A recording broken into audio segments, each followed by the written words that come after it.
Coming up on this week's show, a new high-end Raspberry Pi arrives. Arcade quality games on your Commodore 64.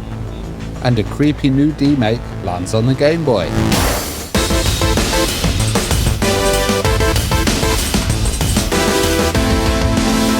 And the Retro Hour podcast is brought to you each and every week with our sponsor, our good friends at Bitmap Books. Now, of course, today on the show, to celebrate episode 500, a lot of Atari talk on this week's podcast. One of their books you should definitely check out, Atari 2600 and 7800, a visual compendium. Celebrating the systems that really started the home gaming industry, covering some of their most iconic titles, Asteroids, Space Invaders, Pac-Man, Defender, Joust, Pitbull, weighing in at more than 520 pages. Have a look at it and the rest of their retro gaming collection at bitmapbooks.com.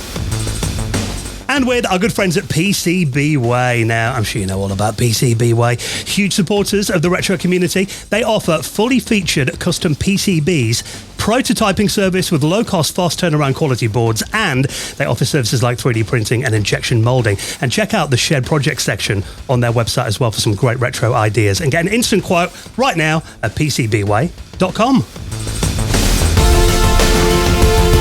Hello and welcome to the Retro Hour podcast, episode number 500. Come on, boys. Oh God, he's got horns. Enough celebrating. Your weekly dose of retro gaming and technology news with me, Dan Wood. Me, Ravi Abbott. And me, Joe Parks. And a very warm welcome to this week's show. Now, we're not going to go too over the top with the self-congratulating, but at 500 episodes, we did think it was worth a little bit of a celebration. There's actually, we've been asking over the last couple of weeks for people to leave us little voicemail messages. And we did get one actually that I think really sums this up. We're going to play more later on the show, but have a listen to this one from my good friend Pete. Hey, it's Pete here. I've got some numbers for you. Did you know 60% of podcasts fail to make it over 3 episodes? An even smaller number managed to make it over 10. Of podcasts that are deemed to be active and doing well, they'll make it to about 47 episodes. So at 500 episodes, the Retro Hour is absolutely smashing it. Well done, guys. Keep it up.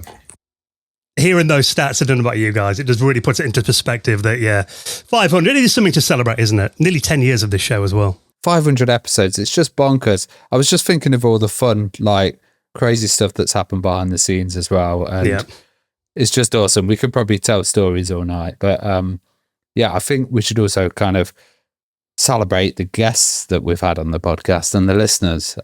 It's good to hear all their stories and all their messages later on as well. Yeah, no, we'd have loads of them, so we're going to play out a bunch of those at the end of the news this week. And a warm welcome to new viewers as well, because as of today, we are doing a video version of the podcast that lands on YouTube. Now, just to quickly explain, we're going to be doing things a little bit different on YouTube. So the news is going to come out as its own video, the one that you're watching now, if you're checking this out on YouTube, every Friday on YouTube. And then the interview is going to come out as a separate video on Mondays.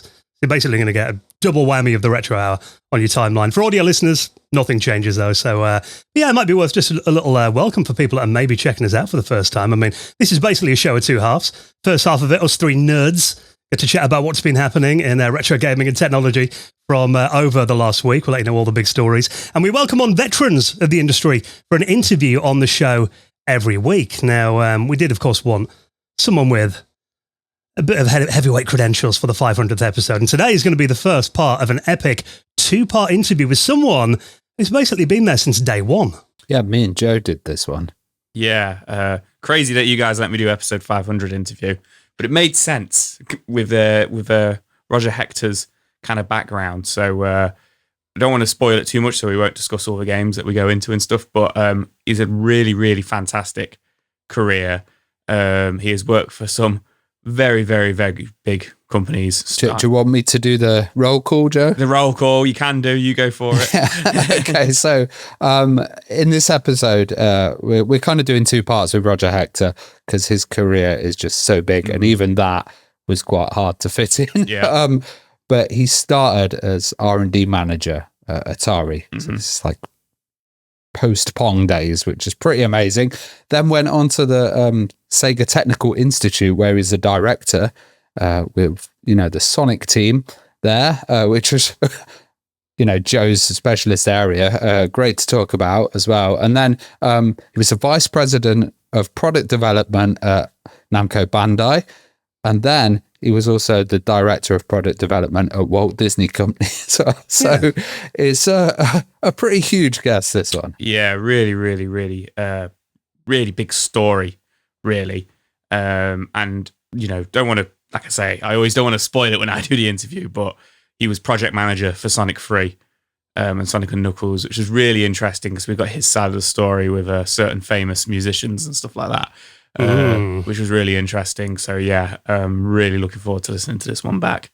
You might have uncovered a bit of a exclusive, I think, in this interview, lads. So I think there's about 10. Yeah, to be fair, so like the one that we do for this week's episode is the early days, and we're talking about Atari. The early days of coin ops with Atari, but also the R&D that happened behind the scene. A lot of prototypes that kind of weren't released. Really interesting stories about it. He was the first person that did storyboarding on an arcade. So choosing a mascot, storyboarding, and also, helping with the designs of games like Battle Zone as well. Really, really fantastic. So, I think everyone's going to enjoy this because it's like the roots, they were using bread trays to collect coins back in the days. It was that early on. And to have a guest that, just went into there just from a industrial design career and then went into the video games world is pretty amazing. Yeah, so the first of an epic two-parter to celebrate our 500th episode. Roger Hector, our special guest, he'll be on the show in around 40-ish minutes from now. That does mean that we've got a bit of time to bring you up to speed on the headlines, the big stories that have been landing on our socials this week. And the first story, actually not technically retro, but I think we put this in there because we know kind of the roots of this stem from the retro world, but also how much they're used in pretty much all of our retro projects these days. We're talking about the Raspberry Pi. Now, the big story is this week. I love the naming of this as well. A brand new premium desktop Raspberry Pi has been announced, selling definitely the high end of the market, $200. I've only got the pricing in US at the moment on my screen. But this is the Raspberry Pi 500 Plus. Now, for me, I love that because we had Eben Upton on the show, who was obviously the founder of the Raspberry Pi Foundation. We know that he's a big Amiga guy.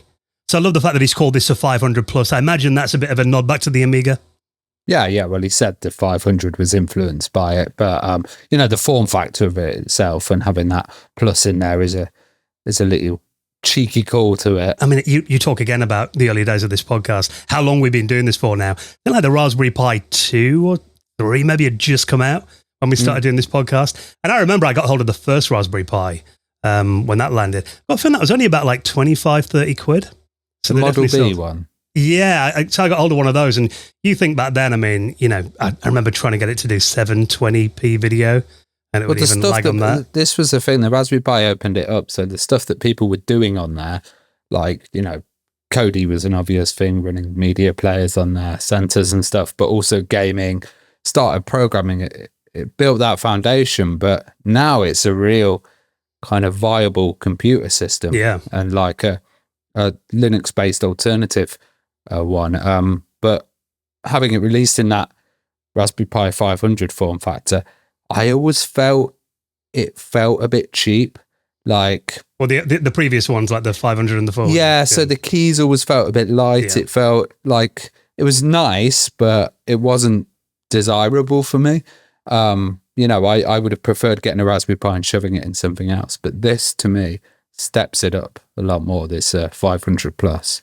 Yeah, well, I mean, if you haven't seen the kind of the desktop models they do, they're basically little like kind of wedge computers, very much inspired by like stuff like the Spectrum and the Amstrad back in the day. Those all-in-one machines. Yeah, keyboard connection. So you've got the keyboard on top of it, then you've got your usual ports and stuff around the back. There have been 2 previous ones, both of which I have.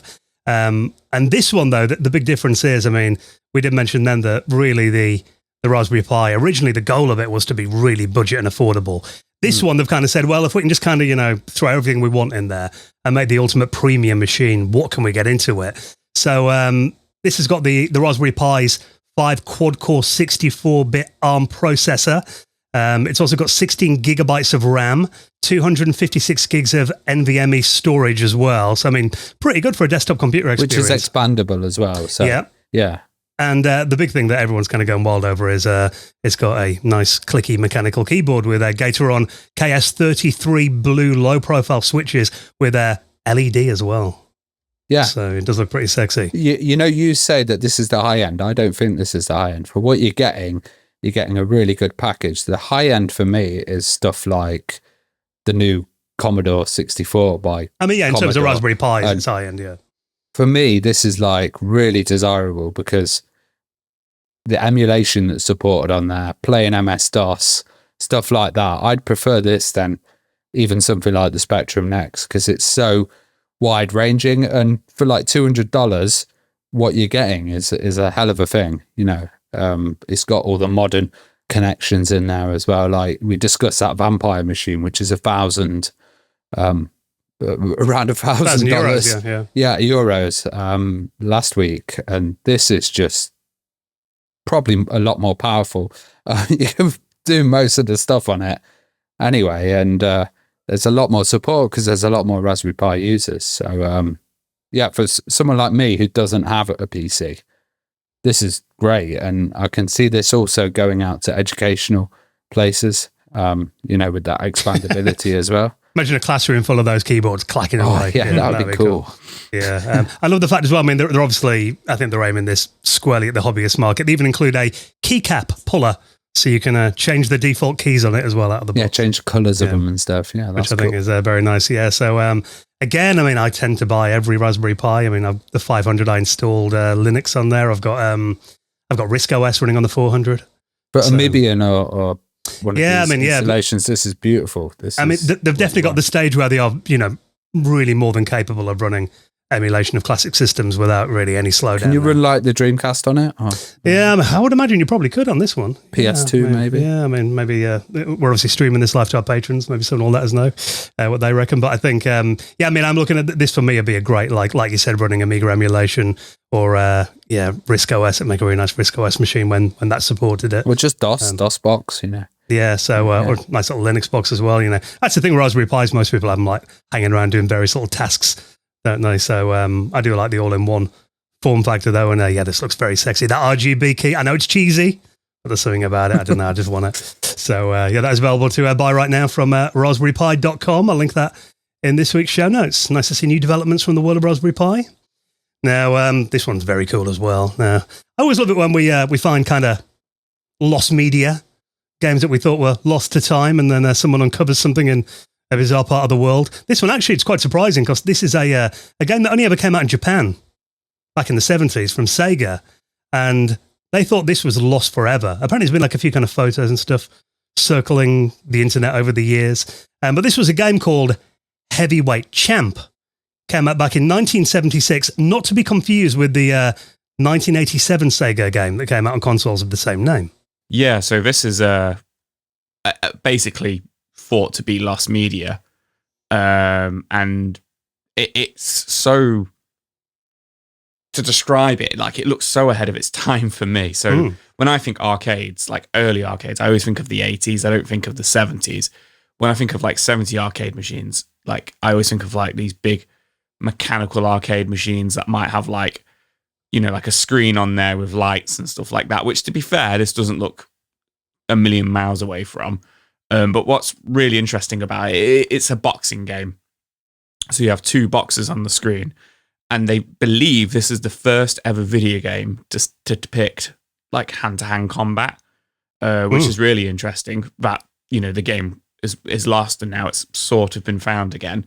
But what I find really interesting about it, which nobody's kind of mentioning on the forums and stuff on the pages and reading about it, is the controls for the game are like plastic boxing gloves that you put your hands into and then grip, and it looks like you move them up and down and kind of like forward and backwards and side to side. Yeah, I guess you punch in, don't you? Or yeah, and then it controls the very primitive, but the character, like the primitive sprites on the screen, and it looks as though you land punches on each other, and then there's a there's a counter above your head to see how many hits you've landed.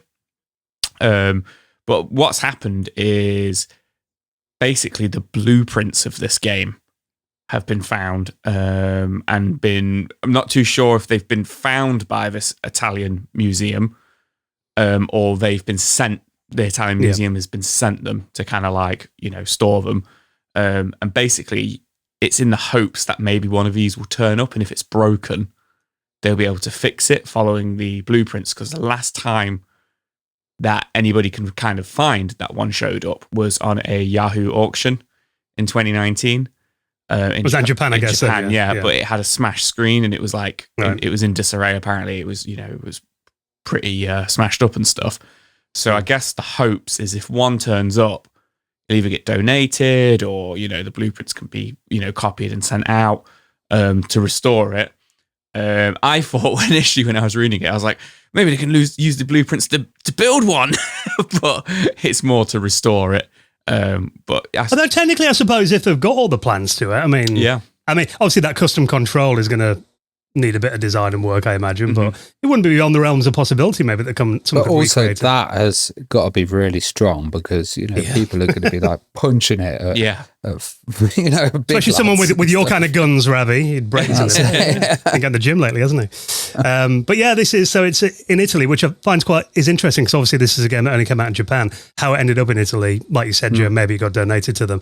But this is Federico Croci, who is the founder of the Pinball Museum Tilt, and Leonardo Macrini, the creator of Bologna Nerd, which apparently is it looks a bit like a hack space in Italy. It does look like a kind of groundbreaking one because it's its first depiction of hand-to-hand combat, but also the first depiction of a person of color in a video game. So that is a huge thing to have, some diversity in video games. So yeah, really good if they get that kind of working and a big piece of history there. Although I do love the comments. Obviously, we had that story a couple of weeks ago about Sega raiding that guy that had a prototype. All the comments are saying that. They're going to be there breaking down the door of the museum, demanding it back. So hopefully that won't happen. But yeah, I do think it's very cool when something that, was previously thought to be lost to time gets uncovered like that. And yeah, it would be awesome if, imagine they did get a machine and got it restored. I don't know about you, Joe. I just want to go on that. I think it looks really fun. I really want to go on it as well. It just, I can see why it would have got broken and why there's none of them left from people. And as long as they, regularly clean the fist as well. I don't think anybody was worried about that in the 70s. Yeah, if I see an expo, though, I'm definitely bringing some hand sanitizer before I go on that. So very cool that those blueprints have been found. If you want to read more about that story, every week I put the stories in the show notes. You don't have to Google around. I'll save you the job on your podcast app, or you can head to theretrohour.com. This one is awesome as well. And this kind of takes the idea of Imagine Software's infamous mega game concept to the next level. Now, we did do an episode years ago with the sadly now departed, the late John Gibson, where we got the full story of that. Now, I'm sure most people know the story, but there's actually, I saw that the BBC Archive on their YouTube channel actually uploaded a really nice copy of the Commercial Breaks documentary that they filmed back in the 80s. And that was when they were basically doing a bit of an inside kind of look at the UK games industry. And they were filming Imagine Software at the time when they basically ran out of money. And the collapse and the bailiffs coming in, that was all captured. Definitely worth a watch if you haven't seen it already. But a big reason for Imagine's collapse was that they were spending a hell of a lot of money on something called the Mega Games. Now, there's two games, one for the C64, one for the Spectrum, Cyclops and Bandersnatch. Obviously, the latter would go on to inspire that episode of Black Mirror. But if you watch that documentary, it's really interesting because there's a scene in there where one of the salespeople, basically, who wants to get the games into the shops, she's there going around and trying to hawk this game to retailers. And there's a guy there and he's like, well, how much is this going to cost? And she mentions £50. Which, bearing in mind, a lot of Spectrum games were about, retailed anywhere from like £2 to maybe at the top end, like £9, I remember 8-bit games have been. £50, that was in like 1984 money as well. So really, really expensive. And the reason it was so expensive is because it needed extra hardware to run that game. So the same, basically, it took the Spectrum and the C64 beyond the capabilities of the original machine. And I think, from looking at, from talking to John Gibson and reading articles about it, it basically was just going to be a bit of a RAM expansion, I think. But the reason we're talking about this is someone has been inspired by the mega games from Imagine Software. And this is a British coder called Martin Piper, who's made his own jaw-dropping hardware add-on for the Commodore 64. Now, no sniggering when we say the name of this. What's it called, Ravi? It's the MegaWANG. The MegaWANG. Yeah. So I think he's taken the idea and he's gone mega with it, which is totally kind of crazy. I think what he's done, from my understanding of what I've seen, is he's got arcade boards and he's put them in so that they can interface with the machine and like C64, but also use their hardware and use what's going on in those arcade boards to be able to play titles that you really shouldn't be playing. So it's kind of like it's like an accelerator, really, isn't it? But, yeah. But it's kind of using the C64 as like a pass through. That's in some ways, yeah. I mean, I thought that because I mean, basically, what he's done, if you watch this video, and it's only short, definitely worth a watch, is basically. Yeah, leveraged arcade hardware. So he's got a selection of arcade boards that ran Bomb Jack. So then he's then interfacing it, and it looks hilarious if you watch it. He's basically got this this kind of selection of breadboards sitting on top of his Commodore 64 with a load of circuit boards in there as well. Is that this one does a sound, and it's about the size of 2 magazines, isn't it? It's massive. Yeah. And then he's running software on there now. Originally, I thought, is this basically reducing the Commodore 64 to just being like a keyboard and controlling these arcade boards? Yeah, like a slave or something. Yeah, that's what I wondered. Basically, when you put a Pi Storm in an Amiga or something like that, where you basically the Raspberry Pi is doing all the work. But apparently not. Now he's got this video where he's showing Afterburner running on it's the MegaWANG 2000 to give it its full name, running on a MegaWANG powered Commodore 64. And then there are a few people talking about this saying, well, hang on, where's he got that version of Afterburner from? Turns out it's not just the arcade version running. He actually wrote his own version of Afterburner to run on this. So he said the arcade version used a 68K processor. He had to rewrite it into 6510 and squeeze it into the Commodore 64 64K of RAM. So it is still doing C64 stuff, but then referencing these other ones. And the thing that I love about it is he's using all original hardware. He could have just got like a modern expansion, put it on and done something with say a Raspberry Pi or an FPGA or something, but I kind of like that he's got these original boards and it's this huge kind of monster. I don't know how expensive it will be, but he's put some plans out on I think his GitHub as well to show his kind of development and how you can make your own MegaWANG if you want to do it. We actually got PCBWay to make some of the boards as well by the looks of it, the interface. So hopefully that's in their shared projects. Because, it's just insane. I mean, I remember being a kid and when you went, you guys are probably the same. When you went to the arcade, you always wished that you could have games of that quality at home. And, I remember buying home arcade ports, on the Commodore Plus 4 I had then. I think I've talked before about some of my heartbreak. I remember getting Paperboy, the Commodore 16 version. If you haven't checked that out on YouTube, have a look at the disappointment that I went through as an 8-year-old kid. Your Commodore 16 woes that you had. I was talking about Scooby-Doo last week. It was quite similar. But imagine if you had this in your room. I mean, my mother may have raised an eyebrow if she walked in and saw this set up on my desk, admittedly, because it's a little bit out there. But if you watch this video, and I'll link it up so everyone can check it out if you're checking out the audio version. But yeah, that looks like pretty very close to the arcade version of Afterburner. Yeah, I honestly thought it was when I saw it. So yeah, that's pretty amazing what he's done. And what a cool project for one person. Yeah, I think it's absolutely insane. And we often talk about stuff that people do in retro that's a bit of a giggle. And we'll say, there's no reason to do stuff, just, have a bit of a laugh with it. But this is genuinely something that is quite jaw-dropping. When I saw this, I'm like, how the hell is that working? So, he's using the original arcade boards, which I imagine is quite a big part of it. Because part of me thought it would be cool if you can shrink that down into a cartridge that you can then plug into your C64. It's kind of it is kind of like the biggest cartridge expansion that you can get. It kind of reminds me of, I've seen the original Amiga prototype, the Lorraine. I saw that in person. Kind of reminds me a bit of that. There's loads of breadboards and stuff next to each other. But that is just incredible. So if you haven't seen that, definitely worth a watch. And look forward to seeing people making their own MegaWANG software as well. You just like saying it. Yeah, I do, yeah. It rolls off the tongue very nicely, doesn't it? Actually, that sounds really dodgy. Now, We do love a good FPS game, don't we?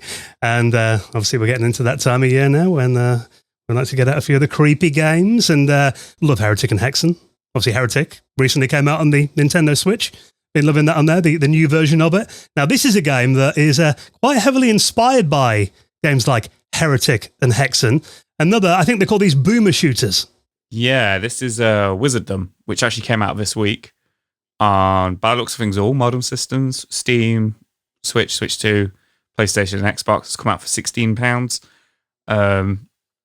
It is, at a glance, it is just kind of like a modern looking version of Heretic and Hexen, but obviously still that boomer shooter style 2D sprites with a 3D environment.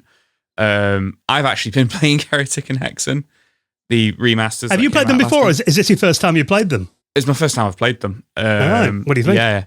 Yeah, I enjoyed them. I find that other than Doom, I'm not very good at kind of like, boomer shooters. I hate the expression, but it's the best way to say it. Can we use the word Doom clones? Doom clones. There we go. Yeah, that was always nice.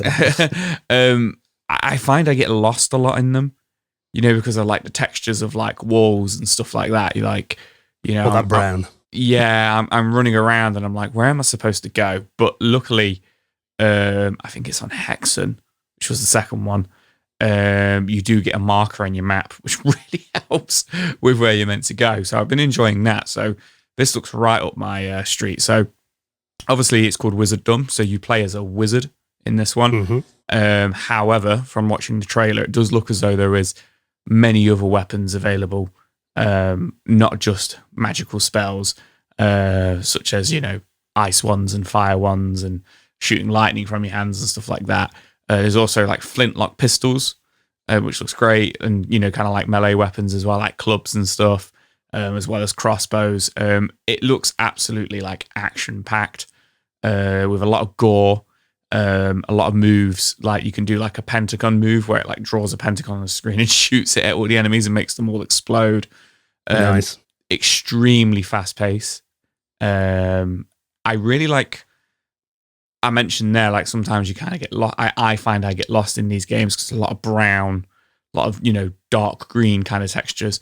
From the look of this trailer, it's quite a colourful and bright game, and it looks quite a stylistic choice. To kind of make it look a little bit more kind of like I don't know, just a bit more green. There's like levels kind of like outside and on ships in the ocean and in like forests and stuff like that, kind of like castles of a moat. I really want to play this. I really, really like the look of it. And like I say, it's already available. It came out this week. It looks interesting. Like they're saying that speedrunners they want to appeal to. So people start speed running it as well. Mm-hmm. So there's probably often different play styles with it, I can imagine. It looks it's a lot of collectibles, which to be honest, I don't really like that much in games anymore because I like exploring and stuff and collecting. It does seem to appeal to that kind of like collecting loot kind of which is very popular in modern games at the moment, but obviously the style of it is incredibly retro in terms of the graphics and the gameplay. Yeah, definitely. And one thing I love about it, I absolutely love that I'll probably do more than the game itself, is the level editor, which looks wicked.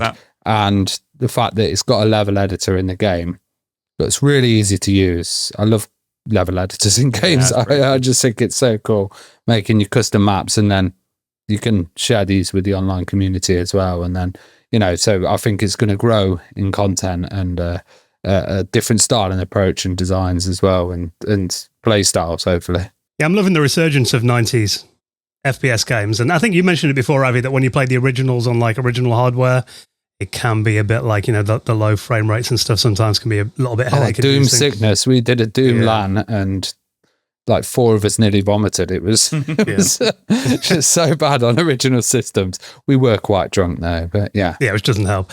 I was the same though, because I tried to play, I think it was Alien Breed 3D Tower, not Tower Assault. What's the one that came out, the last one on the Amiga? Alien Breed 3D 2, anyway, whatever that one's called. Yeah. With all the dynamic lighting and stuff. Yeah, that was, at the time it was like really impressive and needed a really high-end machine to run it on. I've actually got an Amiga 4000 with an 060 on now, so I thought I'd give it a go. But I was the same after about 20 minutes of playing it. Started to feel a bit motion sick. playing that game. But I mean, I was playing it on a CRT as well. I feel motion sick on the bus though, so I'm not. You're not good to that. Yeah. But yeah, I mean, I think that's one thing about playing these kind of retro-inspired FPS games. You're playing them on modern displays, and they're normally locked in at like nice frame rates as well. Not like back in the day. So yeah, it's nice to see them making a big comeback recently. So that's available now. Wizardum, available on all modern platforms. Now we're going to go a bit old school with this one. Game for the Game Boy, just in time for Halloween. I was having a little play with this before because you can actually, it's just a playable demo at the moment, but you can play it in browser. So this is Silent Hills P.T. It's got a Game Boy demake. What do you think of this, Joe? I tried to play it, but I couldn't get it to run, unfortunately. I never played on Joe's 486. Yeah, I know. I never actually played PT. Obviously, for those who don't know it, it was a playable trial. Was it? It actually stood for of Silent Hills. Was playable teaser. Playable teaser. That was it. That was meant to come out. Well, the demo, the playable teaser, came out in 2014, and then it quietly got cancelled, and it was going to be directed by Hideo Kojima and starring what's his name, Daryl Dixon from The Walking Dead, Norman Reedus, and Guillermo del Toro, I think his name is, was involved in it. It was a massively hyped game, and then it just quietly got cancelled and became this big thing about how it got taken off the PlayStation marketplace, and people were selling PlayStation 4s with it installed on eBay and stuff like that. And it just became this kind of like, I guess, legendary, demo of a game. And the concept of the game is you are trapped in, I guess, a haunted house, and you are, running around trying to kind of figure out how to get out of the house. If I never played it, like I said, but that's what it looks like to me, and subtle things change and stuff like that. But yeah, this fella has demade it for the Game Boy. Mizusushi, his name is. Oh, okay. I thought it was Ryan Trawick. Okay. And like I say, I've not managed to play it, but graphically, from the screenshots I've seen, it looks pretty cool. And apparently it is quite atmospheric and actually quite scary for a Game Boy game, which I thought was quite funny. What you managed to play it, didn't you, Dan? What's it like? Yeah, I mean, so if you go on the itch page, you can either download it. There is an image there where you can basically download it to an emulator, play it on your desktop, or even if you've got a flash card for your classic Game Boy, it'll run on there as well. But there is a little web player, so you can play it in there. Yeah, and it's I had a little wander around. I only played it for about 5 minutes before we started recording. Someone else pointed this out, and it's quite accurate, I think. Kind of reminded me of a slightly creepy monochrome mist. So it's just like static screens while you're walking along. It's like a proof of concept, isn't it? So they're just kind of early days of dev in it as well. So it could improve. Yeah, I think graphically though, it's quite nice. And so basically, you walk around. There's corridors, different rooms, locked doors, and there are lots of kind of placeholders in it at the moment. There are, for example, you look in like a cabinet on the wall, and a little message pops up. I'll put something in here soon.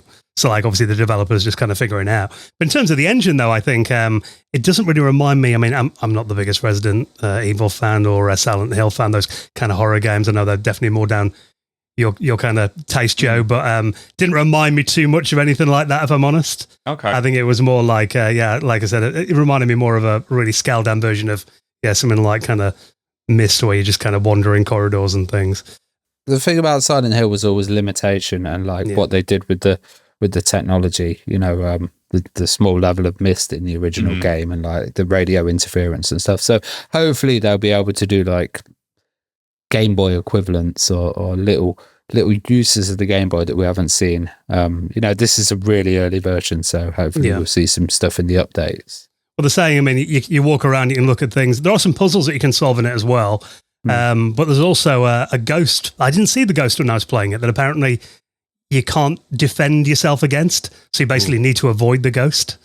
So it kind of reminds me of something like 3D Monster Maze or something, which I still think is one of the most terrifying games of all time. So imagine like a creepy kind of monochrome ghost following you down corridors. I can see that being quite creepy. So I might have to spend a bit more time with this. But again, there's a lot of work in progress. Really, he's got the engine up and running. And I think, quite a clever idea. So if you want to check that out, play it in your browser or download it to your Game Boy in time for Halloween, that is available right now. Now, just one more story before we... a few more for the patrons coming up. And then, of course, we're going to be joined by our special guest. More on that coming up in a second. This one I think is quite interesting. Now, I wasn't aware of this franchise, but apparently this is something that was massive in Japan and Hong Kong as well, actually. There was a movie out there back in the 90s. This is a series called City Hunter. And apparently Sunsoft made a PC Engine game based on this 35 years ago that apparently we're getting an English localization for modern platforms. Yeah, so this was a PC Engine game. And I think the PC Engine as like a retro console is hailed by so many like YouTubers and stuff. I see it as quite a legendary console that didn't get enough love in the West. Like famously the Castlevania game, I think it was called Rondo of Blood, that came out on the PC Engine in Japan, was like far superior to the Super Nintendo version of that game, the port of it that we got, in the UK and America, which was Dracula X. And famously, like, there's so many kind of like exclusive games, or Splatterhouse. The original Splatterhouse came out on PC Engine, and we didn't get it over here and stuff like that until much, much later. So I don't know, I've heard of City Hunter, but I've heard of like the manga and the anime from the 80s and the early 90s. Never really that big over here. I've never kind of heard of the game as being like a legendary kind of like must-have PC Engine game, but it looks pretty cool. It's kind of like a action platformer. Kind of reminds me of like a little bit like Bionic Commando, or maybe a little bit of a slower version of Contra, maybe. I was going to get some Lethal Weapon kind of vibes off it. Yeah, well. Lethal Weapon. Yeah. But this is the first time the game has left Japan. And we are getting it on Steam at least. I'm not too sure. Oh yeah, and PS5 and Switch 2. It is an official kind of like remaster from Sunsoft. And there is going to be a physical version of the game released as well through Red Art Games Online, which will set you back €40. But obviously the game is going to come out digitally as well. And pre-orders have gone live this week. Not too sure. Oh no, it's due to come out in February 2026.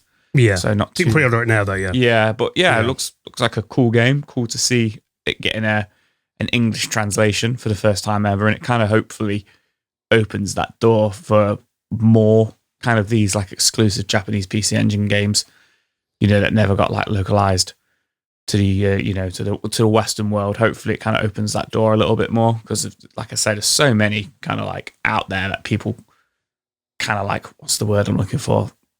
Not mystify, but kind of like hold to such an acclaim.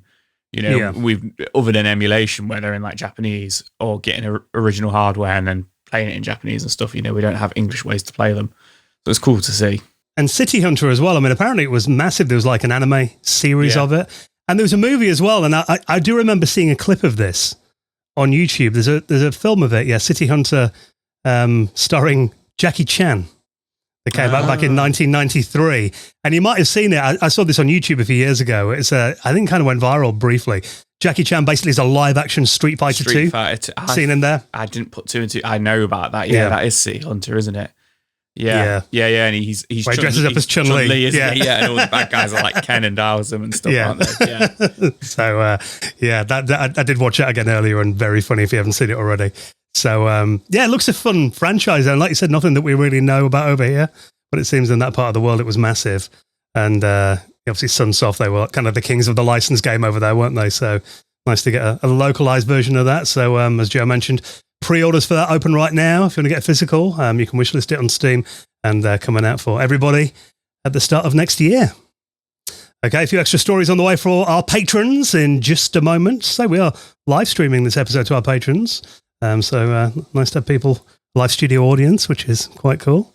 Definitely, not that we haven't messed up much this week. I think we're probably all the adrenaline flowing. Yeah, this is Dan's good editing skills. Yeah. So we really appreciate all of our patrons for your support, and of course, if you'd like to join our community, theretrohour.com, all the details are on there.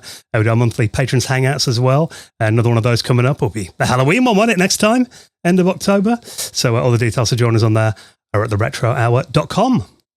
A few extra stories on the way for the patrons. For everybody else, let's take a second to give a massive thank you to our good friends at, you know them by now, all together, ka-ching.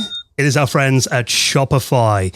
Now, Shopify are the all-in-one commerce platform to start, run, and grow your business. Now, it can be anything at all. I mean, massive global household names use Shopify. Companies like Mattel and Gymshark. Our mates at Bitmap Books, they sell their books via Shopify, as do we. You know, I've got friends that sell T-shirts on there. Anything, really. If you sell anything at all online or in person, you need to be on Shopify. Now, the good thing about it is, you remember this, Ravi, used to be a web dev for a living. I remember you telling me you used to get clients back in the day, like, can you get a store on my website? And having to try and figure it all out yourself using, like, WordPress plugins and that kind of thing. And then doing the admin. A nightmare word to me when they'd say e-commerce. We want e-commerce on the website, and I go, oh no, because I knew how much of a struggle it was getting all those plugins, getting them updated, but then also having to support it as well. So, you know, Shopify having 24-hour support is fantastic, but also you can design the whole platform and ecosystem within Shopify, and then you can have that connected up as well. So you can have your, point of sale units as well. You can have your inventory on there, you can have your stock wherever you go, but then digital deliveries, take payments when you're at an event. It's just really fantastic and useful, and it's huge. It's developed into its own massive platform now, and has secure checkouts as well, which was one thing, you know, back then there were so many different ways to do a checkout and payment, and people didn't really trust it back then, buying stuff online, and now we do it all the time, and you'll be safe when you're doing it on Shopify. And one thing I love about it as well is back then, as you mentioned, you had to do, basically design the website yourself, and you needed to know HTML and CSS and all that. You don't need any of that with Shopify. I mean, you can if that's your bag, but really they give you this gorgeous design studio, hundreds of ready-to-use templates. So you can basically build a beautiful online store to match your brand style, your colors, your fonts. You can do that in minutes. And it's packed with helpful AI tools. I know everything's got AI these days, but Shopify can help you out with your product descriptions, page headlines, even enhance your photography as well. So it's AI that's worth using. And also having marketing as well. It's basically like having a marketing team. It can help you with the email and social media campaigns. So wherever your customers are scrolling or strolling, Shopify is there by your side. So you can turn your big business idea into serious, thanks to our friends at Shopify. Now, we'd love you to try it out if you sell anything at all. Check this link out. You can try Shopify for just £1 a month. And of course, you'll be helping out the podcast by using our exclusive link, shopify.co.uk/retrohour. I'll put that in the show notes. Try it out for just £1 a month. No brainer if you sell anything at all. Shopify.co.uk/retrohour, and get ready to hear a lot more of this. Okay, well, thank you so much for joining us for the news for episode 500. We are going to hear some of your lovely messages, voicemails, video messages that people have been leaving us to celebrate episode 500. Just want to say, lads, it's been a pleasure doing this show with you for 1,000 episodes, halfway to 1,000.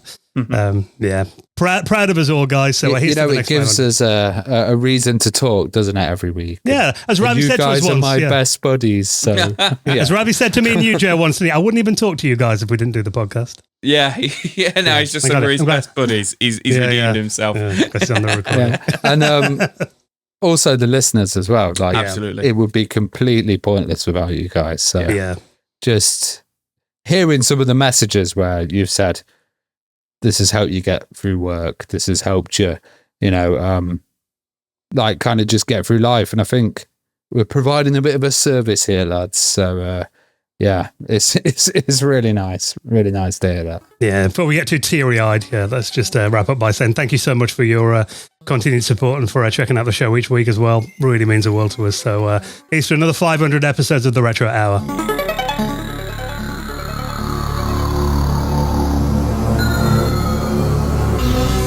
It's Boat and Aaron from the Amigos, and we just wanted to congratulate you both on 500 episodes of the Retro Hour. As a podcast that just celebrated 500 episodes ourselves, we know what kind of dedication it takes to stick it out for 10 years of nonstop action. And guys, you have interviewed the biggest names in the business, and you've done it with class, and you've done it with style. I hold the Retro Hour in very high regard because as individuals, you've done such great work.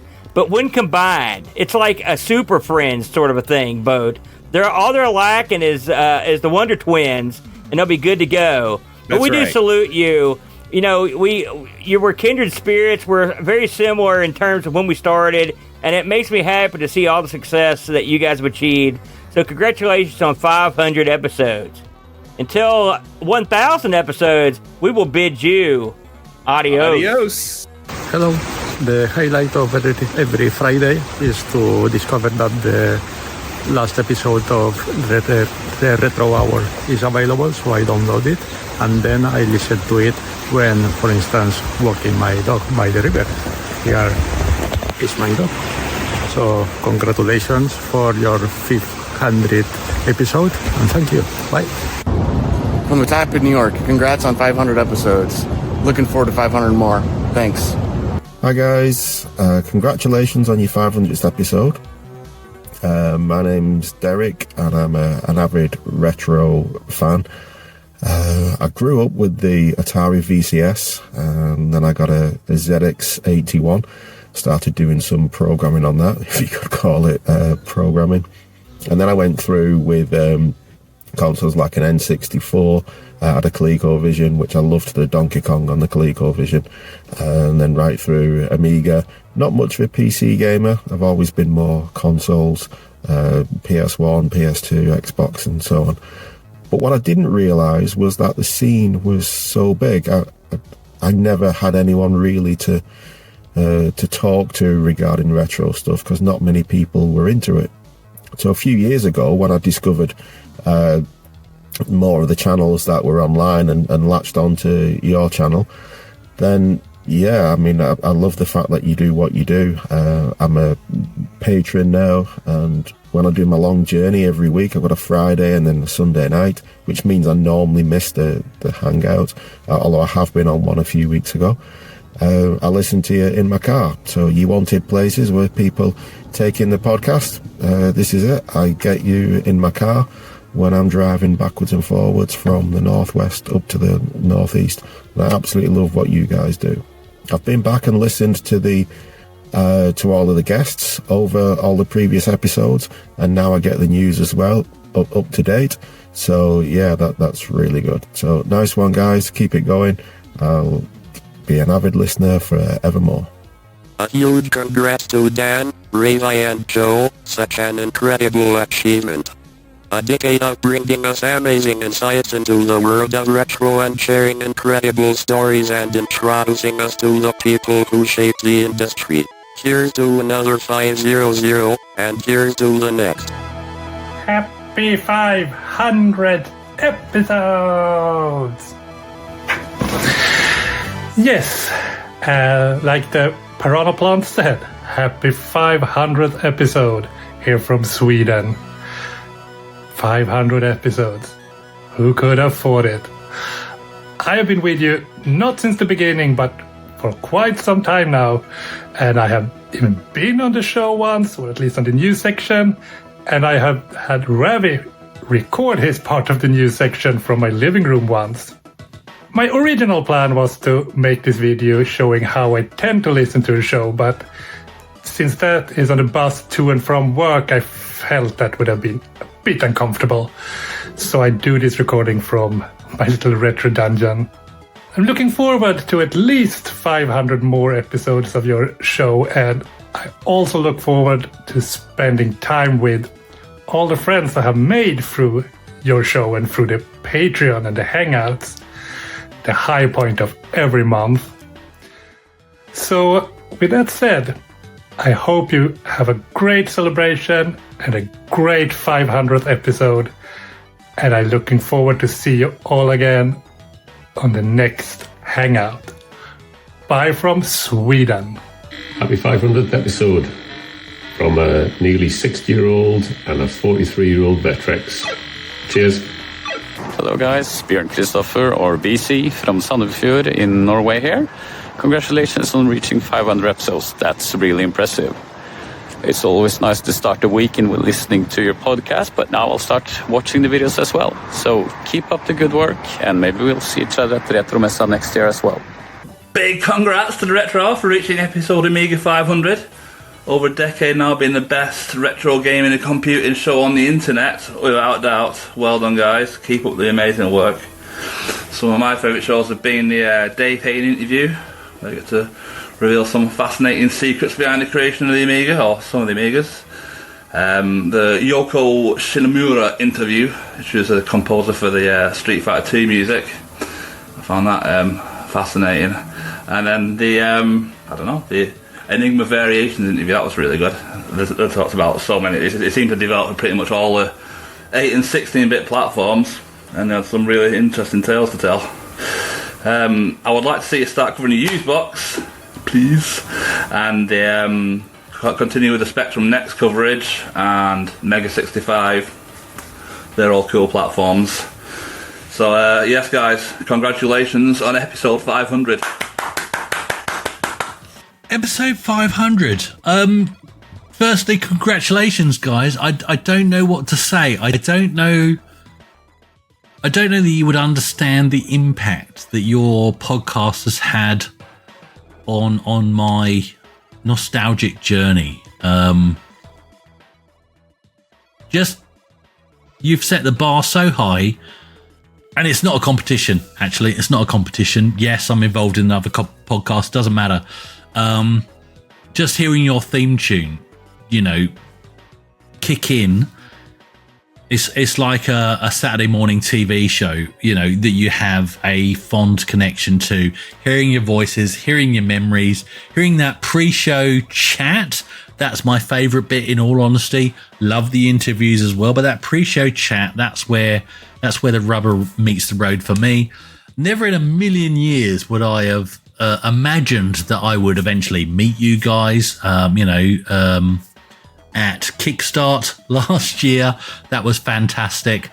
I had breakfast with you, Ravi. What was that about? Keep up the good work. I love it. I absolutely love it. I don't listen to podcasts. Don't tell the other guys I'm involved in one. I don't listen to podcasts, but I listen to you guys, and it's special. It is really special. Don't stop. You do amazing work. Thank you so much I know the effort that goes in, right? I know the effort that goes in, and you guys put it in week after week. Yeah, don't stop. Thank you so much for every single episode. Congratulations, episode 500. Greetings and welcome to the Area 51 Alien Center here in Nevada in the United States of America with me, Bryce Tomlinson. I wanted to congratulate you on a great episode 500 of the Retro Hour podcast and many more to come. I've been with you from the start and watched many of your episodes on YouTube, and I'm glad to enjoy them still today. I hope that you have a weird and wonderful upcoming future on the Retro Hour podcast and many aliens and shoot 'em ups to come. Bye-bye. Congratulations, guys, on your 500th episode. It was wonderful being on your show probably about a year ago now, and I look forward to hearing more from you all. Congratulations from me and everybody at TechnoShed. Hello, Retro Hour. It's Adrian here from Arcade Attack, and I just wanted to send a personal message on behalf of me and the rest of the Arcade Attack team, Dylan, James, Keith, and just say congratulations. 500 episodes, 500 amazing guests, 500 amazing shows is an amazing achievement.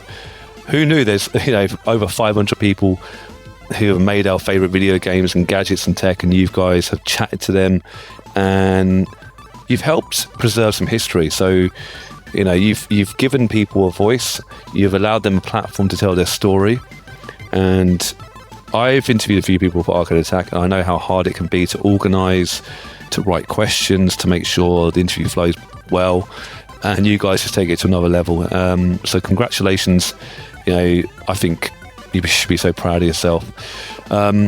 Also, another massive thank you, because quite early in Arcade Attack's life, we were plodding along. We had a lot of fun with the early episodes, but we weren't really getting much traction. We got, maybe 200, 300 downloads, who knows, per episode, which is we're very happy with. But you kindly approached us and you invited us on your show, and the day after you released the episode, our downloads went a lot higher, through the roof. It's grown ever since, and we know that you guys helped us with that, so thank you. So, you know, again, we help each other. The retro gaming community should be a solid community. We look after each other. You guys are doing an amazing job. I hope you can do 500 more plus. And yeah, just well done. And keep doing what you're doing. You know, keeping the gaming spirit alive is so important. It really is, you know, and you guys are the best. Simple as that. To another 500. Adrian, Arcade Attack, see you around. Hello, this is Terje Høybakk, bringing greetings and congratulations from Spillegal in Norway. 500 episodes.